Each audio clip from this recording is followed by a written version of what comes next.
I am Sadiq Meduze, and I am married to the most beautiful Hausa woman ever, Halima. I love her. I thought she loved me. But somewhere along the line, something between us disappeared. Intimacy between us. It packed its bags and it walked out of our marriage. No more touches. No more long kisses that left me breathless from her kisses. Two of us barely even look at each other in that kind of way anymore. I ask her for but she says she's tired. I even try romance, but she's lost scrolling on her phone for hours, on TikTok, on YouTube, on Instagram, on Facebook. And so I decide to surprise her with expensive perfume. She smells it and she says, it smells nice, Sha. But she walks away. And now, I'm walking around the house with built-up tension. I'm just snapping over small things because nobody knows the real reason. I am starving for Halima. Let's be honest, eh? A lot of us men, we're silently suffering. We provide, we protect. We give everything in that marriage. But when it comes to love, when it comes to affection, when it comes to intimacy, we men, we barely get the bare minimum.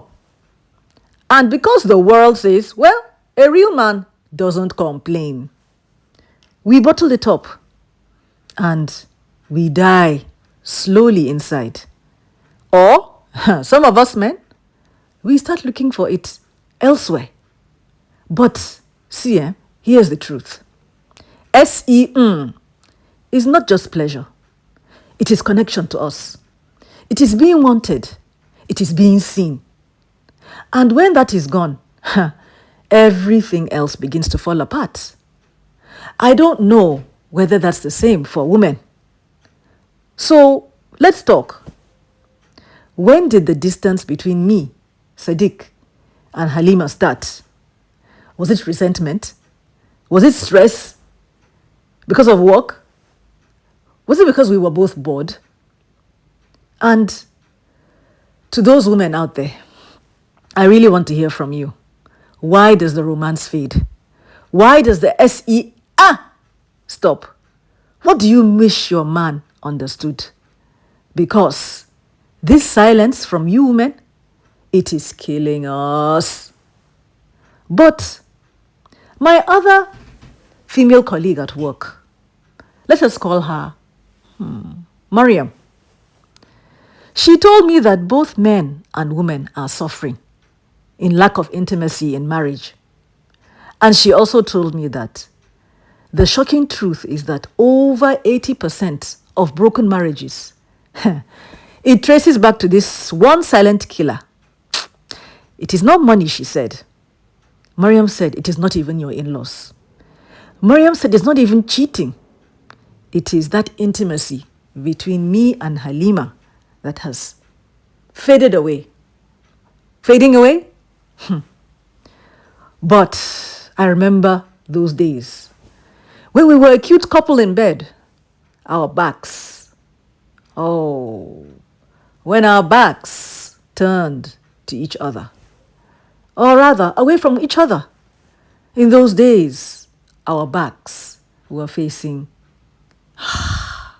away from each other. And now the room feels cold, even though the lights are warm. Because when intimacy dies, it's not just the romance that goes. Our laughing together, it dies. Our connection, it dies. The trust that we have in one another, it dies. And piece by piece, our marriage is beginning to crumble. But here is the other side nobody talks about. Because I feel that if intimacy is restored in my marriage between me, Sadiq, and Halima, everything will start to fall back into place. And I feel that the conversations will come back. I feel that the laughter will return. And I feel that our love will feel alive again. Because in the end, after all, Intimacy now isn't just a part of our marriage. Is it not the heartbeat that keeps our marriage alive? Huh.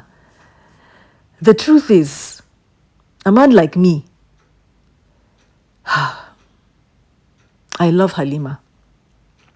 But Mariam, my colleague at work, she told me that a man can lose his appeal to his wife when he stops providing for her.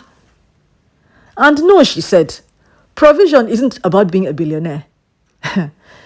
No, Sadiq, she said, it's about showing responsibility. It's about showing effort. It's about showing care to your wife.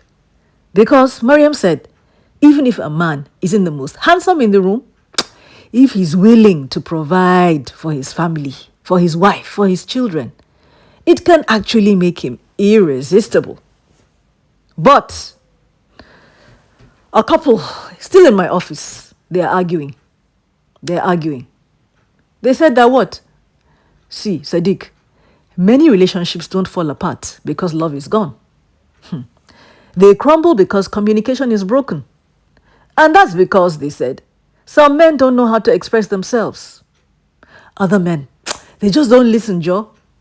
And when a woman's concerns are ignored, that is when the emotional distance begins to grow like a silent disease.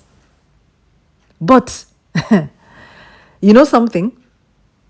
I once heard from one of my aunties that you cannot expect a woman to cook, to manage school runs, to do my laundry, including my panto, to handle my child's hospital visits, to clean the house, to run her business of selling Zubo, and still be emotionally and physically available for me. Especially when this my wife, Halima, is carrying more of the load than me. I know that it is food for thought, Sha.